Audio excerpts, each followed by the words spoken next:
Hey, what's going on? Welcome to VT Sports. I'm Danny Kanell alongside my guy Chris Manno. What a show we've got lined up for you. It's been a minute since I've been on, was out of town on a little vacation, but we have a ton to get to. Loaded show. We got a coaching carousel that is starting to slow down in the NFL. We've got the best coach in the history of the NFL, not a first ballot Hall of Famer. We'll dive into that Bill Belichick news. We've got a Super Bowl matchup is set. We'll break that down. Plus, we'll react to the AFC, NFC championship games. So much more we have to get to, but that is how jam-packed the show is. Before we do anything else, let me check in with my guy, Manno, see what's going on. How we doing? Doing great, my man. Nice to have you back in the driver's seat. We missed you. A couple things we had to do without you. I know. It was sad, man. I heard it was pretty fun, though. I heard it was fun. It's always fun. I mean, we're talking about sports, and this place is cool. So, yeah. We did a live stream from the boardroom. That was a blast. So we hyped the boardroom up a little bit. It was a better game for the most part. Weather kind of killed it, but awesome. Yeah, it was good, man. It was good. It was very cool. I love hearing that. Is your ears kind of messed up? Do you hear? Like, can you hear yourself in your ears? I'm just talking to the guys in the control room just a couple minutes before we get going, just to make sure. I sound like I'm underwater. That's why I was just wondering if I get a little more myself. It doesn't sound like it normally sounds. Okay, but I'm just making sure and making sure the people can hear us too. I'll be fine. We'll work it out, but just make sure that's those guys, probably the biggest. Yes, let's just make sure everybody at home make sure they have it. I'm back in one piece. Did a little ski trip. I heard it looked great. Yeah, it was pretty fun. I got a buddy of mine who has a little shack in the woods. Yeah, we had to rough it a little bit.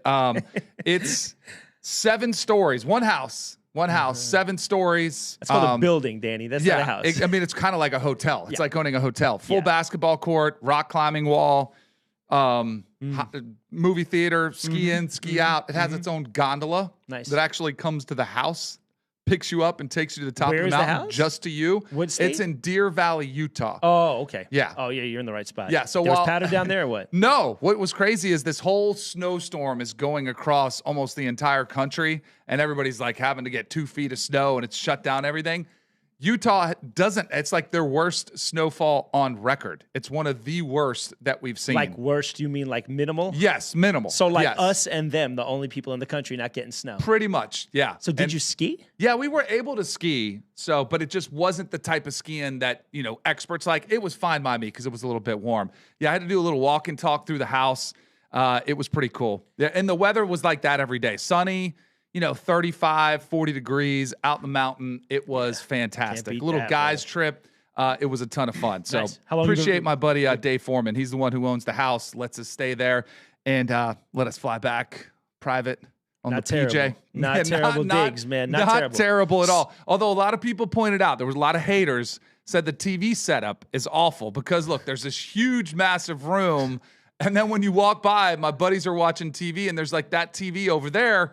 It's not the biggest TV you've ever seen. And they're like, how does a house like that have such a small TV setup? And the other 18 TVs that are inevitably in the house, how are those? There is multiple big screens. Look at that one. Look at that thing. That one's kind of cool. What the hell is that? And with your boy on look there. At you, huh? Yeah. Wow. Oh, man. It was terrible. It was pretty insane. It's a ton of fun. So. I mean, they have, in the basketball court, there's a screen that you can actually put on basketball games while you're playing basketball, and it's maybe 30 feet tall. So my question is this a hired photog, or did you get one of like the billionaires to follow you with a This was one of my boys who just filmed it out there. My boy Aaron Canafo. Yeah, he just filmed it for me. Yeah, so it was pretty fun. Great. What a great place. It was great. We Did had a blast. Airbnb that thing out? Because I got a weekend coming up. I got a couple hundred. It actually is. Yeah? If you're interested. Some people found this out on the thing. It can be yours.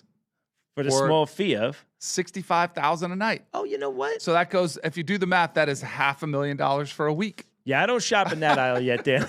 Let's go VT Sports a little bit, brother. And I don't either. So, yeah, he's doing all right. Crazy thing about it, my guy who owns it, he said a wife, a couple, and their young child rented the house out.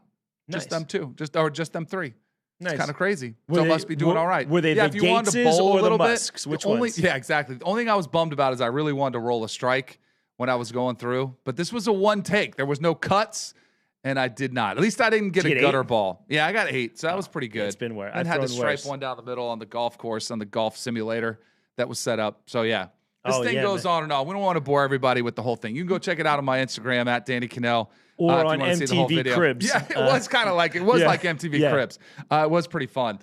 So we had a blast. That looks great, brother. One of the things we did on the way back, which was a ton of fun, because it made the flight go back really fast, was watch the AFC Championship game. Got good service up there, huh? Yes, yeah. Very Well, cool. Starlink, it was great. Very cool. I'll say this, and I don't know how you feel. From a viewing perspective, like on TV, I get it. Snowstorm is really cool. Yeah. From a quality of play standpoint, it is the worst to watch a football game where it's not even professionals playing. They're slipping around, they're sliding. It becomes who's going to, not screw it up, basically. You can't even run offensive schemes. Both teams didn't want to throw the football. From that standpoint, I hated it. But I do think the better team won. And that was, it was unfair to ask Jarrett Stidham, who did come out of the gates firing. That was a great throw there. And then, of course, the 4th and 1 decision here to go. That was the touchdown. The 4th and 1 decision was one that I'm sure will haunt Sean Payton for a long, long time. Unbelievable. As you were watching it live, what would you think? Well, I was watching it live, and just like you said, I always know whether to be the ultimate equalizer, right? That'll take a team that's faster or a team that's more fluid, and it kind of levels the playing field. So I'm sure Denver loved that. The craziest thing was they showed like a time lapse where the first 3 quarters, the field looked like that. Yeah. And then in a matter of like 30 minutes, it looked like that. Yeah. So then the play got terribly disgusting then, especially even on that last throw where you think Mims might put his foot in the ground and become a DB. He didn't even have the ability to put his foot down and come back. But yeah, man, I agree with you wholeheartedly. I thought it was going to be a matter of this, and I wanted to get your take on this. Say you're Sean Payton, right? I loved how he came out firing. It looked like he opened up the playbook. How do you go into a game like that if you're Sean Payton? I was trying to decide, do I feel like we're still the number 1 seed? We still got a team here. I've got to play this like business as usual. I expect to make a run. Or am I playing it like F it? Now it's house money. Now I'm playing like my hair's on fire. Anything goes. If I lose, I'm going to get the free pass because now I'm playing with Jarrett Stidham. So I didn't get a chance to talk to you about that, but I was dying to hear your take on that. Like the way they came out. Yeah. I think if they would have stayed with that, why'd he change it? I think the weather significantly impacted what they wanted to do. But when did you think it became a factor? Because it second wasn't half. Second half, yeah, right? Yeah, but in the first half drives. But I thought Stidham was a little bit shaken when he almost, because it wasn't intercepted, it was dropped on the 4th down. But I thought from that moment, because he turned the ball over again the next drive when he tried to throw it away, and it was the ladder like that. What the heck was that? That's a backup. That's somebody who hasn't played in 2 years. To me, and somebody who hasn't played a lot of football, that's what happens. Like those are mistakes you make as a rookie or your first year starting. And Stidham was rusty. You don't really, you're out of it. You're out of the loop. So you kind of lose your sensibilities of what you can and can't do. And that's when I think Sean Payton was like, I don't know if I can just run a normal offense with him. And he did the same thing later where he looked like he was like almost medicine ball throwing the pass, and he wound up completing it to a running back. But I was like, these are things you don't do as a high school kid, and he was doing them, and he did them at the wrong time, the worst time, going into the end of because I thought through like a quarter and the first quarter and maybe 3 quarters of the second, I think Denver in a vacuum, man, if you just signed up for that 100 out of 100 times, Absolutely. right? They were right where they needed to be, and then the big mistake, the dreaded mistake. Everyone on their staff they've got analytics people. Yeah. They've got medical personnel. They've got scouts up there with binoculars watching film. Every staff from this point on needs to have a meteorologist. Oof. Because I do think if Sean Payton knew how the weather was going to impact this game, he would have called it. I think he would have kicked the field goal. Oh, yeah. I think he would have kicked the field goal. If you would have known how important those 3 points were and how hard it was going to be to execute anything for both sides, he takes the field goal. Because in the moment, I didn't have that much of a problem with him. He's aggressive by nature. Going into the game, he's like, Jarrett Stidham's great. We're going to be fine with him. But, man, if you had the benefit of knowing that it was going to change the outcome of the game because everything was going to be impacted, I think you would have kicked it 100 times out of 100. And you got that. Sean Payton is the king of that, right? He's the guy who onside kicked out of the half in the Super Bowl, and it worked for him. So if anyone's going to go ahead and pull a gutsy move like that, it's Sean Payton, and we've seen it work in the past. Where 15 years later, he still looks like a hero. But that one, to me, that was the one that really left me like, oh, what did you just do? And then, granted, the kicker missed 2 later in the game, I think. Right. So you almost think, like, was he even going to make that one anyway? So I think he would have in those conditions. It was perfect at that moment. Chip shot, too. Yeah. I know. I couldn't believe it. So as bad as that game was, congrats to Drake May and the Patriots, and Mike Vrabel for moving on. The other game was a ton of fun. A back-and-forth battle of heavyweights who had already faced twice this season. I thought both quarterbacks played phenomenal. Yeah. I think Matthew Stafford will be your MVP, but it was about Sam Darnold. For somebody who's had to was. overcome so much, so many critics, myself included. I remember going into this postseason, I'm like, I know he's had a great regular season, but we've seen him collapse before. Yep. We've seen him fold on the big stage. For him to step up and make throw after throw throughout that game on that stage was the best game he's played in his entire career, and it's not even close. And I could not be happier for him because of the path that he's taken. 5 different teams, kicked around, doubted by everybody. Yeah. To be able to silence everyone, I know he wants to finish it off with a Super Bowl, and maybe they do as they are the favorite in the game. But even if he doesn't, I don't think there's anything more you can doubt about Sam Darnold. No, 100%, man. I said it last week. I needed to see him win a game, and then I'd be a believer. Because even last week, the way they won the first game, it was on the back of the defense. It's not like Sam really carved anybody up. But, man, last week, 346, 3 touchdowns, no picks, made all the big throws, man. He did everything you needed to see from him. And now, man, that's it. Sam Darnold, I'm a believer, too. Yeah. Top 5 quarterback in the league, maybe top 7. Yeah. And I believe it's real this time, man. JSN is legit. Woo. He's out of control, that one-handed snag, right? The defense is legit. They actually have everything that you need to kind of make a long run and kind of win that Super Bowl. I think it's super cool to see that rematch of like the Marshawn game, the Richard Sherman like mortified game. That's going to be fun. The Malcolm Butler interception. The Malcolm Butler game. Yeah, it's going to be awesome. It's going to be a fun matchup. I think it'll be a tightly contested game. I hope it is. Patriots still trying to shock the world again as a 4.5-point underdog, but Seattle's, you mentioned the defense. What do they call themselves? The dark side? Yeah. That's kind of what they've deemed, dubbed themselves. It's an extension of their coach, Mike Macdonald. I know we're going to talk about some of the coaching changes that have taken place, but this to me is another example. And you've got 2 coaches in the Super Bowl who are not known to be offensive quarterback gurus. Right. Like, this drives me nuts because there's always the trend of how are we going to keep our quarterback happy or how are we going to develop our young quarterback? That's not what the head coach's job is to do. No. Your head coach, the job is to set the tone, to set the culture, to set the course of an organization. And sometimes it can be the detriment because they hire somebody just because they're a quarterback guy or they're known for offense and they're not a leader of men. They don't know how to do those things, and it sets teams back. And yet I still see teams making the same mistake over and over and over, just going to search for the coach that can fix the quarterback. Go for the coach that can fix the culture and set the tone for the organization, or else you're keeping to be in the same position in another few years when you're wondering, why didn't it work? Because you went and got a quarterback guy. You didn't get a head coach. Yeah, I couldn't agree more, but it's because like I'm right with the player empowerment era, but we've never been like deeper in the thick of it. And it starts in high school, and then it moves to college now, and then it's in the league. It's the players really are the ones that they want to keep happy. We see it in every sport, right? It's if you got a Josh Allen, right? What did they just do in Buffalo? They came to the podium, told us that it's time to make a change. And what change did they make? They just transferred their offensive coordinator into the head coach's room, and it's because Josh Allen was right there. And look, I don't know that How do you feel about that? I don't mean to like veer off of the fact that let's get to the head coaching carousel. That they give a guy like, how many guys in the league? Like, I mean, there's got to be a couple, right? I think Peyton Manning or a Tom Brady probably elicits a little bit of trust in you, where you feel like, all right, they're going to be here for the long haul. This is their team. It would be beneficial for us to play to their strengths with a guy that they're comfortable with. But how many guys are there really like that in the league? Is Josh Allen in that group? I don't think any of them should be able to make the final decision. Okay. And that's kind of what it feels like in Buffalo. That Josh Allen hand-selected Joe Brady. Well, can I cut you off?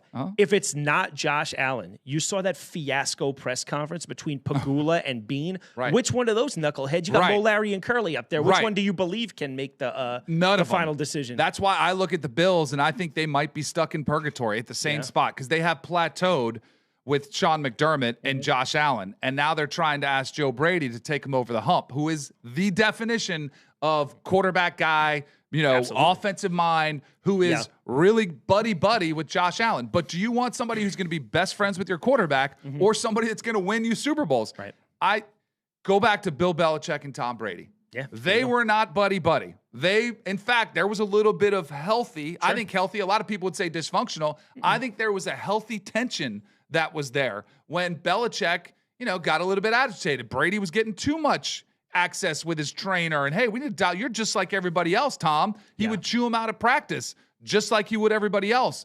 But he also held Brady to a standard of excellence that allowed that Patriots dynasty to flourish for 15 years. And I think it worked pretty well. But sometimes if you have somebody in there who's your buddy, they're not going to hold you to that standard. They're not going to get after you. They're not going to coach you hard. Right. And it's easy to just start coasting and being okay with being okay, as opposed to okay is not good enough. Yeah, we won our division. Yeah, we got to the AFC Championship game. And sure, you played great. Oh, we lost. No, you need somebody who's going to push your franchise to the next level. And maybe Joe Brady is the guy. I would love to see it. But I don't think they went about it looking for the best option available. They went with somebody to keep Josh Allen happy, which I think is a mistake. And that's how it goes all the time right now. Unfortunately, I hate to say it like this, in the ESPN TV era, that's how it goes. And those guys who are buddies and are boys with the players, they seem to always win the opening press conference. And then at the end, they find themselves on the short end of the stick. I look at the guy, Robert Saleh, that was just hired in Tennessee. When he came to the Jets a couple of years ago, man, did he look like he had everything. Yeah. He had that San Francisco defense firing on all cylinders. He's a younger, handsomer dude. He's jacked. He runs the stadium steps before. He chest bumps the players as they come off the field. But then when it came down to nut cutting time, when things weren't going well and you needed a grown-up in the room to tell the players, like, guys, time to be fun and have a great time comes with winning. It's not being prepared for games, and it's not losing game after game and week after week. You hope a guy like Saleh has recognized that after his first go-around failed, and now he comes in, and hopefully he can make that change. He's saddled now with a young quarterback again, a young team like that again, and they just brought in Brian Dable, which is pretty interesting because I think Brian Dable he sort of exemplifies a lot of what you were talking about with the quarterback and the player maybe being cool with each other and having like a mutual respect, but it did seem like, you know, when it was time to tighten things up, he could tighten things up. That's why I thought he might get a shot at that Buffalo job. Me too. But they passed him over. But I do think he's also, some coaches are just better coordinators. They're just not meant to be head coaches. Definitely. And I would put Mike McDaniels in that category, who now is an offensive coordinator with Chargers. I mean, maybe he can develop into that, but he hasn't looked like he's changed much. His quirky press conference, he's got the fun quotes and he's kind of different. He's unique. I think he is more of an offensive mastermind than a leader of men. And the experience in Miami kind of told you that. So I don't know. But when you look at this class of coaches as a whole, how uninspiring is it? I mean, well, there's a couple of big names, but a lot of them seem like I don't know, man. Older? Yeah, like the games almost passed them by. Yeah. Yes. Well, like I don't even know if I'd use the word retread with a guy like a Tomlin, who I thought would be up for a job, but I think he's going to chill for a year. Harbaugh, I don't know if I constitute Harbaugh. You can consider John Harbaugh a retread? No, I consider him the best hire of the cycle. Definitely. Because he's got the chops. He's got a long track record. I think he's exactly what the Giants need. They need somebody with credibility in a young locker room who they'll look up to and they'll snap to attention and be like, all right. And they believe that they can win with him. And I thought it was the best fit of all of these. Yeah. I'm talking more guys like Saleh. Yeah. Even Mike McCarthy, who's been out for a little bit. I'll be curious to see how it works in Pittsburgh. They're trying to run it back. We'll see if Aaron Rodgers comes back to play with his old coach. But that, to me, is more of a retread. Although he's been a winner, it just has been a little bit longer since we've seen him have that success. And it's hard to win in Dallas with Jerry looking over you, and they've had some success there. But I just don't know how many of these hires really invigorate a fan base. Yeah, I found that McCarthy. See, like the McCarthy one to me could be interesting, but if you look at it, like that Steelers history is 3 coaches in like 60 years. Noel to Cowher to Tomlin.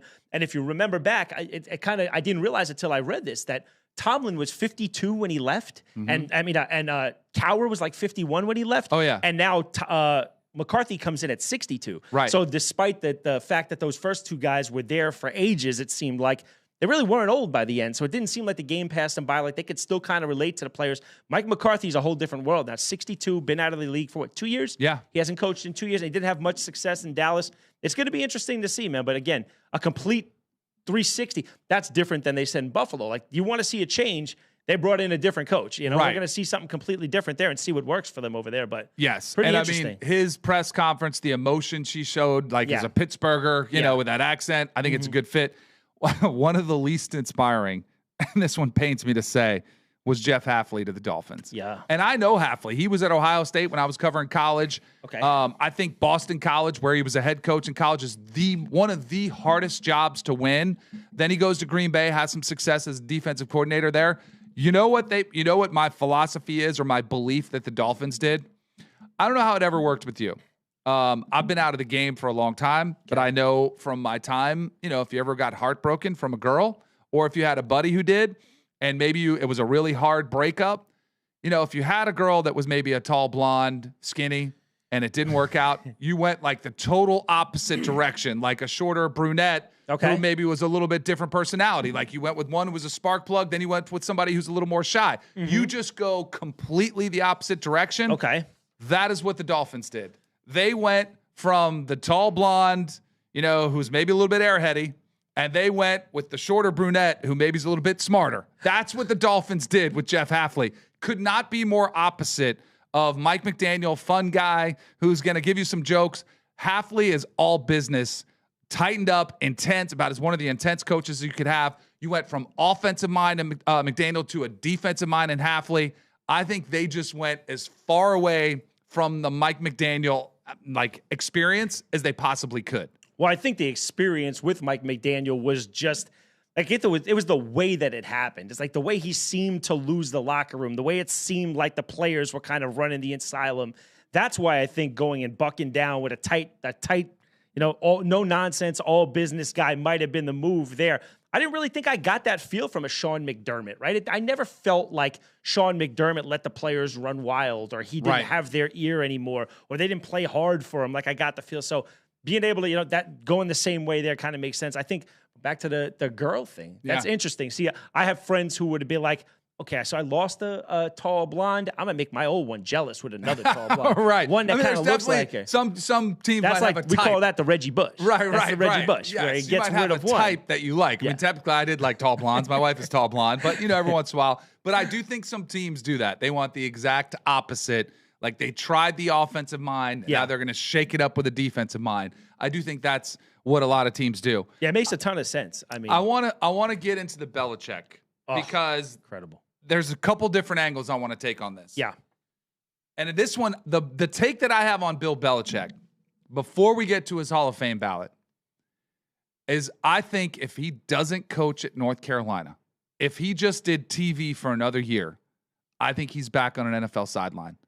And I wonder deep down inside if Bill Belichick regrets coming to college football because of the amount of turnover, the lack of inspiring hires and candidates out there. You cannot tell me that there were 9 or 10 teams that were not going to give Bill Belichick an opportunity to come lead their organization and try to take them to the promised land. And I think this year really did some damage to Bill Belichick's reputation as a coach. And I know it's college and it's not the NFL, but I think his girlfriend's situation, the way that he's been dragged around by her and she's calling a lot of the shots, I think that scared off a lot of teams. I think Bill Belichick would have been back in the NFL if he didn't go to college at all. Yeah, that to me, I think the girlfriend thing is probably the biggest because it almost gives me like the feeling of like he's kind of off his rocker right now. You know what I mean? Like he's not thinking properly. How I think with the Hall of Fame thing, my thought was how many guys has he burned over the years? Because it's the media members that really. He always had those quirky press conferences where he didn't say much. We're on to Dallas, we're on to Buffalo, we're on to whoever it was, right? Mm-hmm. But like stuff like that is usually a proponent of many, many years of bad relationships with the media, right? Yes. To be that good where you're such a no-brainer that you could somehow not get in. If that guy doesn't get into the Hall of Fame on the first ballot, you can never vote a coach in it on the first ballot, right? It's almost impossible to explain if you decide to. And then I thought about what could it have been? Was it the bad relationships with the media? Could it have been Spygate and Deflategate, which obviously to me didn't really jump into my brain right away for whatever reason? You know what? And then I thought if it's that, then you got to give Tom Brady some pause when he comes in, right? The same guys who, because if that's how they're going to explain this away, like they're never going to say, I didn't vote him in because he was mean, right? They're going to say, I didn't vote him in because he cheated. Well, at the same, your starting quarterback, who's unquestionably the greatest player to ever play football, he cheated too. Yeah. So in hindsight, I'm interested now to see how that goes in 2 years or whatever when he's up on the ballot. I don't think I've ever seen, like our society, in sports especially, you don't see people agree on much. There's usually some dissension. Yes. I haven't seen anybody that will go out publicly, put their name on it, and say, nope, he shouldn't be in the Hall of Fame. Yeah. No one. Yeah. Everyone knows this is the greatest coach to walk an NFL sideline. What are we doing? It makes absolutely no sense other than petty humans taking it out on Bill Belichick. I do think it is a lesson in how to treat people, because I don't think Bill Belichick has treated the press great. And I do think it goes further. Like you and I, all we experience is the clips where he's just in there and mumbling here on the Cincinnati. And like he's kind of jerky. He's like that all the time. For his entire career, he has never been cordial. He's been a jerk to him. He's viewed them as the enemy, which a lot of times they are, and it's a battle, and he's not the only coach that views them that way. But I think if he treated the media better, I think this wouldn't even be a conversation today. And then the fact that you can throw on an excuse like Spygate, which we could have that debate, like how much does that affect his legacy and all those things? I get it, because I do think it's serious. I don't think Deflategate was. I think that was dumb. We're talking about inflated footballs. Yeah. But I think Spygate was a little bit more serious, and it was nefarious. Sure. If you want to try to sell me on that, sure. But I think it is way more about guys just not liking Bill Belichick and saying, all right, you've been a jerk to me. I'll show you what I can do. And I have a vote, and I'm going to use it against you. Well, then I guess it comes down to, is it the Hall of Nice People or is it the Hall of Fame, right? Because I hate to break the news, guys. You go through much of these Hall of Fames, there's really not too many like Nobel Prize winners in there, like Peace Prize guys. Like there's a lot of bad dudes who weren't doing the greatest things, not upstanding citizens, as much as you hate to say it, because you see them out there and they're your heroes.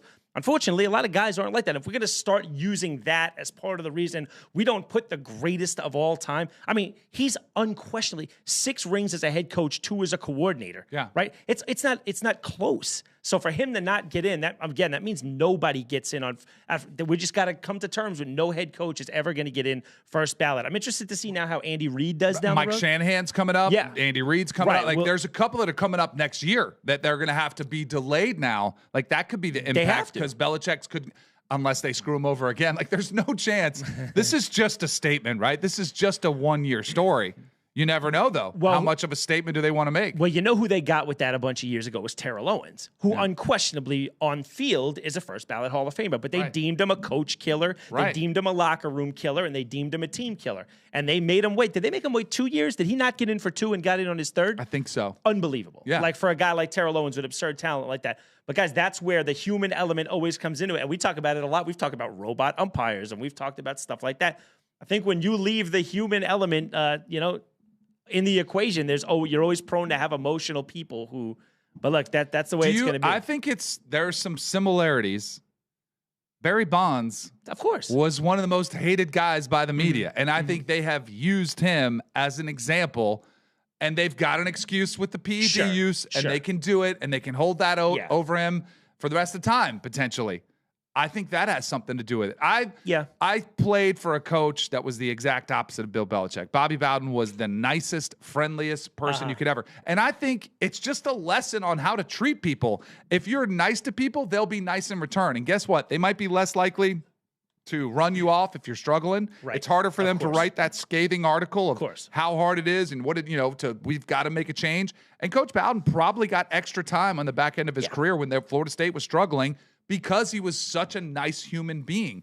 And guess what? Everyone reveres him as one of the greatest coaches of all time. Now, Belichick's legacy is complicated, all because he was kind of an a-hole to the media. I mean, that's the bottom line. Yeah, I definitely see some of that Barry Bonds thing right there. I mean, Barry Bonds won a couple of MVPs before I think any of us ever thought he took a steroid. Yes. But I think the Barry Bonds thing comes into play when he had his best years at like 36, 37, 38, 39. That's where it became so glaring, you know what I mean? But yeah, absolutely being miserable to the people who vote for all those years didn't help him in any way. And of course, man, that should be the way we handle everything, right? Treat people nicely, treat people with respect, and people are going to want to do good for you. I mean, that's generally, it's just it's like a concept of life. Like, do the right thing, treat people well, and you'll go further in this life, you hope, right? Yes, absolutely. Certainly it has something to do with, I very much believe if Bill Belichick was nicer to everybody, he would be a Hall of Famer. Right. People would have been able to overlook Spygate, overlook Deflategate. Yeah. They would have given it a pass. Instead, now they're making it a bigger deal than it probably was. And can I ask you this? Just a personal opinion. Barry Bonds cheated, and Barry Bonds was the one making the plays. Right. I do think maybe Spygate and Deflategate like impacts me less because Bill Belichick might have been the mastermind behind it, but he wasn't the one out there in the pads. He wasn't the one who had to make the plays. So I think maybe there's like so here's where I disagree with you. There's like a buffer in between there. Here's where I disagree with you. Okay. The difference for me is Barry Bonds, I think he should be in because everybody was doing it. What? Oh, you know, like in his era, I think most people that were playing were all using a lot of the same things that he was. Right. He was just that much greater and still made him that much more. Spygate was unique. Not everybody was trying and had access to practice film. Right. So I do think that makes this one a little bit different. Well, I think Barry Bonds should get in simply because he still had to hit the home runs and he still had to lift the weights. And you know what I mean? So that there, in a sport like that where you're not inflicting injury on people, I don't care at all about steroids. I hate to say it, but I just think they should have a whole era, like when you and sorry for the guys that were clean, sorry, but your whole era was tainted. Right. This era of baseball was tainted by PEDs. And I'm fine. Then put everybody in and say, you know what? These were the best of the best, no matter what. But at the end of the day, the guys who were cheating were the ones who were carrying out the action. I do think now Bill Belichick wasn't the one throwing the footballs. Bill Belichick wasn't the one catching the footballs or blocking the D tackles, you know? So I think maybe that little buffer between there maybe has softened me on it. Like, I don't think it's as big a deal. The deflated football is ridiculous. Right. That was really dumb. Yeah, that was ridiculous. All right. So the moral of the story, treat people right. That's it. You know who treats people right? Tell me. The national champion, Heisman Trophy winning quarterback of the Indiana Hoosiers, man. You could not ask for a better representative for college football, college athletics, and probably most likely the Las Vegas Raiders when they select him #1 overall. His play has been spectacular, but I really do love his makeup, what he is as a person. And this was an interview on CBS Mornings of him talking about his family. What an inspiration. Here he is. But what we were saying this as we were celebrating your win, that your personal story is so inspiring, not just to us, but to millions of people who are watching, not just Hoosiers. The love that your father has for your mom. One of the things that we learn is your father never stands when he's cheering for you. He sits because your mom is suffering from MS. Talk to me about what it was like for you to just lean at her side and show her that you just won the national championship. That was my favorite moment of the game. I love the game. I love when you dove into the end zone, all that good stuff. But my favorite moment was head-to-head with your mom, your dad. It was so beautiful. Yes. Oh, that's great. What were you thinking? Yeah. So my parents are so great, and they've taught me what true love is, what true commitment and true passion is. And I've had the responsibility to carry that out, whether it's football career, as a son, as a brother, and to see them have that true love and commitment and fight the battle and have the optimism they have every single day, it's inspired myself. And they've always harped on myself that although it's been a huge underdog story, hey, in our eyes, you're the top dog. You're the top dog. Unbelievable. His mom played tennis at Miami. And then I think it was 2019, her health started to deteriorate from the MS, the multiple sclerosis, which she suffers from. And he has called her multiple times his inspiration, the way she's handled it with grace. And then how about the story of commitment from his dad and the love story there that he's been able to witness firsthand? It is just a testament to parents that have done a phenomenal job preaching what is right to their family. You know, it's more than just football. And when you hear him talk, and this is kind of crazy to me because some people are like, he's too good. Is he inauthentic? He's about as real as it gets. Yeah. It's just who he is. And you see his brothers and how there's almost like this innocence about this family that shows to me the parents did a phenomenal job of instilling the right values in their children of what really matters. And it goes way beyond football so that you don't see him stressed out. Yeah. You don't see him worried about winning or losing. You don't see him worried about, well, what if I fall short? He's very comfortable and confident because he knows his family's what matters most. His health is what matters most. Like, he's got his priorities straight, which allows him to go out and excel on the field. And he has worked his tail off to prove any critics wrong. It is such an inspirational story that every young kid should look up to Fernando Mendoza. Yeah, 1,000%. And if you know Fernando Mendoza's real story, he was a 2-star recruit coming out. So he really wasn't highly coveted by a lot of these schools. And look, I kind of know from personal experience, like I'm not Fernando Mendoza by any stretch, but I knew coming in, like I wasn't expected to do a lot, but I was able to really feed off of a strong family foundation and the love and like never ending support of my mom and pop who believed in me even when I was telling them I have these absurd dreams that should never, ever happen by my, where I started. And I see the same thing with Fernando Mendoza. He came in as a 2-star recruit, and he's just got the love and just endless support of mom and dad. You could see it. It just pours out of him. And like you said, they poured a ton into him. And a bunch of times, I'm a big believer in, and I always say this, I don't know that we've ever seen the most talented football or basketball or baseball player that's ever walked the earth. And it's probably because something at home or something along the way kind of derailed them and they didn't make it to that super high level. But yeah, I think so much of the foundation of what makes a good athlete starts in the home. And you can tell that this family's got it. Yeah, I have you see the way he talks and cares about his brothers. You see how tightly knit they look. Yeah. Even the aunt is at the games. You know what I mean? It's a family occasion, man. And it's super cool to see them having that success. Now, it seems like, he wasn't, I guess, when you come up as an underdog, it's almost like you're not expected to do much. So anything you get, you appreciate so much more. And you can see and when you've been through stuff, you sort of appreciate it more. So like in the big picture, even if Fernando Mendoza lost and didn't have a great game, right? I think he sees what like you said, real love is, and he has like real tragedy. Like mom's sick. That puts things into perspective for you. You know what I mean? You realize then that there are bigger tragedies. And like you said, it gives him the freedom to kind of come out, play loose, and whatever happens, because I know I'm going home to a nice, solid home and love and a family that supports me, and it is a huge help. I want Malik to find something. There's a Fernando Mendoza clip talking about girlfriends, why he doesn't have time for a girlfriend. Did you see this clip? I saw it in passing, and I got to tell you a funny story while Malik pulls it up. I'll tell you a funny story, too, because if I would have had his maturity and his wisdom to be able to just pass up on that and make a sacrifice, I would have been that much better. Like I was a knucklehead who was having a good time. It's the third one down. Did you see that? It's the keep going down. And you can go one of two ways when you're a guy who wasn't super highly coveted, and then you end up being a superstar. Yeah. Because suddenly having all that access and everything thrust upon you, if you're not genuinely a good person, it could turn you the wrong way. You know what I mean? Yes. We've seen a lot of kids like that before, where they're not. There it is. They never really had much before, and then they get all this, and listen to this them. Maturity. Young guys that's in college right now. Because me and you was talking earlier, you said, man, I don't have time for a girlfriend. So let's talk about the girls right now. Why don't you have time for the girlfriends? I would say I know myself, and I know that it was such a short period of time that if I have a really, really good next 2 years, I can make it to the NFL, and I believe that I will make it to the NFL. However, at this point, I gotta limit all distractions. I live a 3-minute walk from the facility where we have our weight room, our practice facility, and our stadium. So I think that's very important, living close, especially with the girls. It can be very distracting now. You might find your first love in college and stuff like that, but I know that if I finish class at 6, like everything, I'm gonna give everything my all. So if I have a girlfriend, I'm gonna give her my all, and that means I'm gonna go back from 6 to 9, just go, hang out with her and, maybe get dinner or something, rather than maybe picking up dinner on the way back from class and watching extra film for the game week. Okay. To give someone, the maturity there to be able to realize, I was 24, starting quarterback for the Giants, and I didn't realize how special an opportunity was. Right. That was him at Cal. Yeah. That's before he's at Indiana, and he's still saying, I believe I have a chance to go to the NFL. So I am not going to ruin it by messing around, by having a girlfriend, by having these distractions.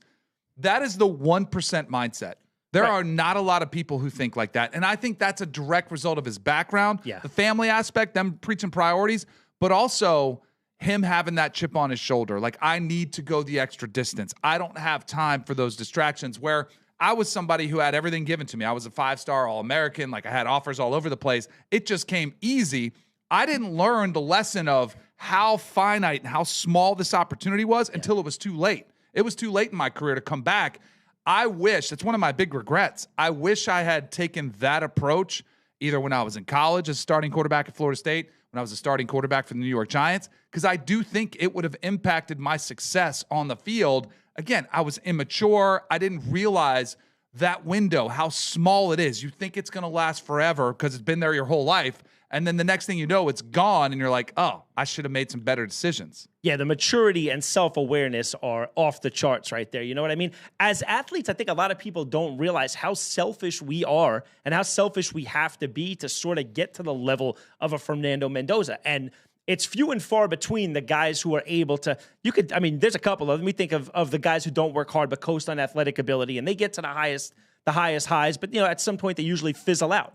But a guy like that has to he understands that I thought about it when I'm going to be a bad partner if I have a girlfriend now, because there's going to be nights I don't care. She's my second priority. You know what I mean? Family is my second priority. Parties are my second priority. You have to be a bit selfish. And for him to realize that at that point and that stage, and it wanted to be a great decision, and yeah, he made the right one, because obviously he's in for a whole bunch of success now. Yes. And you can see, man, it stems from home, and it stems from that foundation that his parents have put upon him. I am telling you, that is a 1% mindset. Yeah, absolutely. I played for a long time. I did not see many teammates that had that mindset. I saw a few.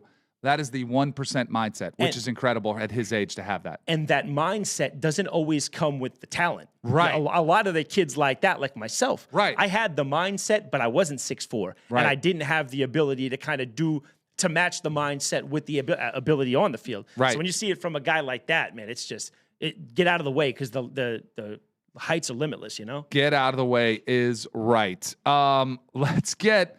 Before let's do the LeBron story, because we go from one mindset to another. Where, this is 1% talent, 99% stupidity. I'm sorry, I just can't take any more of this LeBron. This might be the dumbest thing we've ever heard from LeBron. We've heard some dumb things. Have you found this one? Yeah. Here you go. Here's LeBron talking about how hard it is playing in the 2020s. Yes. You'll be so pissed off about, at some point, like you said, it'd be a conversation that'd be brought up again, and hopefully we can kind of figure it out and get to a better place about it, because the game is different. Like, I want people to understand, and our fans to understand, that playing 82 games in the 80s and 90s is not the same as playing 82 games in the 2020s. It's just not. The way we play, the level of pace, the level of the speed that we're playing at, it's a different game now. It's a totally different game. And, it's a lot of soft tissue injuries that's happened now because of it. I hope we can get a handle on that as well, because that's big in our game. I think when I first came into the league, Reese, like, some of the biggest concerns of injuries was like, a high ankle sprain. You was afraid to step on somebody's ankle because there was 4 or 5 guys sitting in the paint. So, guys with athleticism, myself, Tracy McGrady, Vince Carter, to name a couple guys, sometimes you're afraid to take off into the lane because there was 4 or 5 guys sitting in the paint. And if you land on somebody's ankle, you get a high ankle sprain, you out 4 to 6 weeks. Now that's not really much of you don't really see that as much now because the game is so spread open, it's so much pace. But now you see the new high ankle sprain is the calf. Right. Hopefully we can get a handle on that from a medical standpoint. But it's just a game. I just want the fans to understand that the game is a little different. And, as NBA players, we definitely want to be out there as much. Oh, it's different. It sucks. Dude. It's a hard product to watch. There is so much right, he said, and so much wrong, but for all the right reasons, all the wrong reasons. He says that the game is so different. The game is infinitely different, right? He talks about how much harder it is to get through it. Now, he fails to realize the private jets and the sports nutrition and the training and the cryos and everything. The worst part of the whole thing is that he impacts a whole generation with every word he says. You see Tyrese Halliburton, who's like a 25-year-old burgeoning star in the league, and every one of these knuckleheads just, no one ever tells this guy. Like, no one, I want to see the guy who has the guts to tell him, like, LeBron, what planet are you on? Like, nothing about... They used to be able to play real defense. Mm-hmm. They're flying commercial. You know what I mean? Nothing about it. He was right. It's very different, but not in the way he's explaining it to me. That's incredible. It's a joke. It's one of the worst clips. Needs to stop talking. This is offensive, and I think it is a concerted effort to try to undermine MJ. Exactly what because it is. The one thing that everybody, because LeBron is amassing stats to put him overhead of MJ, but the one thing that a lot of people are pointing out is, well, MJ played 81 or 82 games every year, and it's one of those things that separates MJ from LeBron. And one of the reasons I think Jordan is the best player to ever play. So he's trying to undermine that in a very passive-aggressive way, which he does, and he could not be more wrong. What's hilarious, you nailed all the points, like the nutrition, the travel, hotels. They're staying at 5-star hotels. And granted, they weren't slaying at Motel 6s, but the travel wasn't as luxurious as it is now. The medical advancements weren't anywhere close. On the plane. Treatment, absolutely. None of that. And what about the game? What's hilarious is the highlight that they were showing while he's trying to say how the pace of the game is played. It's 4 dudes standing at the 3-point line, throwing the ball around the perimeter, and still somebody shoots a 3. Right. Like, what are we talking about? I think this is ridiculous. I hope this video blows up and blows up in his face, because more people need to realize this insanity that LeBron's trying to spread. Yeah, the way they limit the physicality of the defense that's allowed to be played. He talked about soft tissue. Yeah. The problem is soft players. Right? It's soft players these days. Yes. And it goes all the way back to the one that gets me the most fired up online is when they talk about this bubble championship. Like, he'll do anything, like you said, to try to he stacks up favorably with Michael Jordan in every compiler stat. He's got more points because he's played 8 more seasons. He's got more rebounds because of this. But anything that really counts, I think, to people, hardware, championships, finals MVPs, scoring titles, defensive player of the years, all NBA defensive teams, that's where Mike wins in everything. And like you said, he's got to make up for that with these other crazy things. The bubble championship, where in a way, what's the hardest part of winning a championship? It's the wear and the wear and tear on the body, right? And it's 7 games, having to travel from the East Coast to the West Coast. These guys here are complaining about the bubble championship being the hardest championship when an away game means a trolley ride from the Magic Kingdom to the Epcot. Right. It's the craziest thing I've ever heard. With no fans booing you, with no hostile crowds. With a 3-month break in the middle of the season on a team where your best player is 38 years old at the time and the second best player's nickname is Street Clothes. Who do you think benefited the most from the rest and the Disney championship more than this guy? And if he doesn't win that one, I mean, he's infinitely further behind Mike. So yeah, this clip bothers me very much, and it all comes back to watching Halliburton there. And I think that's with everything, man. We talked about it with the All-Star. We talked about it with the dunk. The last thing was the dunk contest. People clowning. I don't remember who the young player was that they asked about the dunk contest. He was like, oh, it was VJ Edgecombe. He's a rookie for the Sixers. Supposed to be one of the most athletically gifted, high-flying freaks in the league. Now, they asked him about the dunk contest, and he goes, I ain't doing that. I'm too good for that. And that all started because LeBron gave the impression that, no, it's not for me. I'm better than that. I don't be doing that. And I think the same thing happened with the All-Star game. Guys stopped playing hard. It rubs off on the next generation, and these guys don't realize that the guys who are the best players in the world are the ones who set the tone and set for the younger players coming up. You know what I mean? So play hard, please. Stop complaining. Oh, it's ridiculous, obnoxious. Man. By the way, we did not get to talk about something because I was kind of hard on NBC and Michael Jordan and those interviews he was doing with Mike Tirico. Yeah, you didn't like those. Michael Jordan's broadcasting experience with NBC is done. Made a lot of money for that too. Did he get paid out? Bro, I heard he got a ridiculous But amount of money. He doesn't have to do the work. That was all guaranteed. You could just walk away. Usually with contracts and getting broadcast. If I walked away from CBS, they'd be like, all right, we're not paying you anymore. Granted, I have slightly less leverage than Michael Jordan. But I would expect that once he stopped working and said, I'm good, that they wouldn't have to keep paying him. But what were the terms? Were the terms that he was going to be an analyst for the duration of the year? Was it the first couple of months? Was it I thought it just interviews? Wasn't going well, and he probably didn't enjoy it, and he still did not want to criticize players and go and watch the games. I think that's more what it had to do with. He wasn't enjoying it, so he said, I'm going to walk away. Tom Brady's deal was crazy with Fox. It's $350 million. If Tom Brady said tomorrow, I'm going to go coach the Raiders, or I'm going to go just be an owner, or I'm just going to be a dad, he doesn't get the rest of that money. Well, the thing about Mike is, despite being a godlike figure and having this crazy aura, is he seems kind of normal. He seems like he thinks like we think. He's a hardworking, he kind of has his finger on the pulse. He knows what's going on. I think what they did for him was what's the word? What they did to him wasn't. I think he would be more suited to do what Tom Brady was doing. Be around the players, talk to the players, analyze the games. Don't sit him in a studio and talk to him about stuff that happened 25 years ago. That they did him no justice with the way that they set him up with these things. And you were right. I just loved seeing him because he was Mike, and the access is so few. It's so rare to see him really open up. So I just thought it would be cool when they pitched him. They put the release out, it was he's going to be an analyst or something. You're thinking and this is going to be world-changing. Crazy. Right. I thought it along the lines I was hoping for that, too. You remember where Peyton... I want to see him call out LeBron. I want to see him have this conversation. Why are they complaining?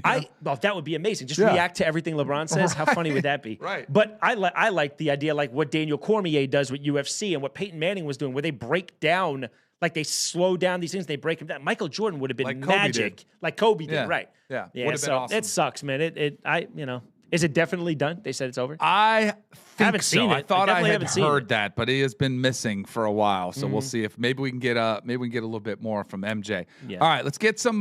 Before we bring Malik in here, we got a special treat at the end of the show. We do have a couple reactions to finish out the show with. What do we got here towards the end to finish it out? Oh, this is great. Have you seen this? I have seen this. Right here, okay? Listen to this. Listen. Why you want to play defensive end so bad? Because, like, when I'm up, if I'm in a three-point stance already, it takes me a little bit more time to get up. No, you got it backwards. You got it backwards. You wrong. That's wrong. Let me tell you why. Look, if you in a three-point stance, put the ball down. You in a three-point stance as a pass rusher. You got the dominant hand that you right with down. You already got yourself angled in a way to where your first step coming from a downward stance. You got to remember, when you down in the dirt like this, you coming from a sprinter stance. When people run, the fastest people in the world run, when you see them lining up, you see them doing this, talking about a mark, set, go, they coming from the ground. Because, listen, when you down, you coming from a more explosive position. Man. So that first step, it's going to be violent because you coming from a sprinter stance. You feel like you're giving yourself the advantage by standing thinking you doing something. That ain't helping you. You ain't going to be no fast. Because guess what? When you get to the league, guess where your hands going to be? In the dirt. In the dirt. I want you to get accustomed to putting your hands in the dirt. Y'all getting too pretty with this stuff. Yeah. In the dirt. Y'all getting too pretty. We need more moms like that. That's got to be, no offense to all you New Yorkers, that's got to be in Florida or Texas. Yeah, I mean, somewhere in the South. When I couldn't understand her until I saw the subtitles, I knew it was down south. That was incredible. But the message is incredible. Somebody needs to hire her as a D-line coach, too. Yeah. And you know what? You know what else I noticed? He said, yes, ma'am. Yeah, and every kid could benefit from a parent like that, man. Yeah, Look at her. Good stuff, Mom. Awesome. What else we got? Where on earth? This looks like the LA Fitness in Fort Lauderdale. It's actually where I met my wife. They got a little gym like that. What are you doing if this dude rolls up? I'm sorry, but I can go shirts and skins. I'm not going shirts and shorts. Shirts and drawers? Yeah. What? Yeah, that's interesting. There's got to be rules on that. There's got to be a sign on the wall, something, right? LeBron Haynes is pretty good. Yeah, it's pretty terrible. I'm keeping my distance for sure. Ooh, here we go. This was Super crazy. Bowl footage. Yeah, oh this my was crazy. gosh. Yeah. That is absolutely getting pancaked in the worst way. Usually the pancaking goes the other direction. Right, exactly. The offensive lineman usually has that anchor. You know what that offensive lineman needs? That mama. That mom come out and teach him about setting an anchor. Yeah, he needs to go back to school for a year because that clip is going to live with him for the rest of this draft process. I wouldn't be shocked at all if they're showing him that in the combine, asking him what he did wrong. And that other kid's going to live off of that for running him down like that. 1,000% they are. That was crazy. Oh, here we go. On this date, Super Bowl. Oh, Joe Montana just dicing them up. 4 touchdown passes, right? Making it look easy. Running Bill Walsh's system. This was the era when it was the Super Bowl sucked because they were all blowouts. I remember watching them and like being, The first blowout I think I remember was it Chargers? Who is still going? It was 4. Nice touchdown. Wow. Every 2.5 hours at one incomplete Jeez, pass. how many did he throw? What did he throw? 6 touchdowns again? Taylor, another touchdown. Wow, another one? Oh, this is defense. Elway? Is that Elway? Yeah, there's Elway. But that was like a garbage time touchdown. Yeah. Wow. God, they were That's domination. Is that Ricky Waters? Yeah. Jeez. What a performance that was. Those 49ers, What's the final score? Do we have it? Teams were special. Yeah, this was a tough one, too. I remember this one. Yeah, this was tough because this was after I left the Giants. I was kind of bummed. This was crazy, too, because they beat that crap out of the Vikings the week before. Didn't they beat the Vikings by 1 million? Oh, yeah. And then they came into the into the Super Bowl and got killed. Is that Todd Heap? No. This was Kerry Collins. He had a rough day, Man, right? I'll tell you what, I hear Tiki up there all the time still. Yeah. Monty Toomer. Yep. He's probably most of your teammates, huh? Oh, yeah. They were almost all of them. Yeah. Tiki was healthy. That was a big difference. I didn't get Tiki healthy. Man, Tiki, his last 2 or 3 years, and he retired as a 2,000 total yard back, right? Yeah. Because he can catch. He's one of those first guys that can catch the ball. Amani in the back. Toomer was healthy. He was banged up. Amani He had tore his ACL when I was there. Yeah.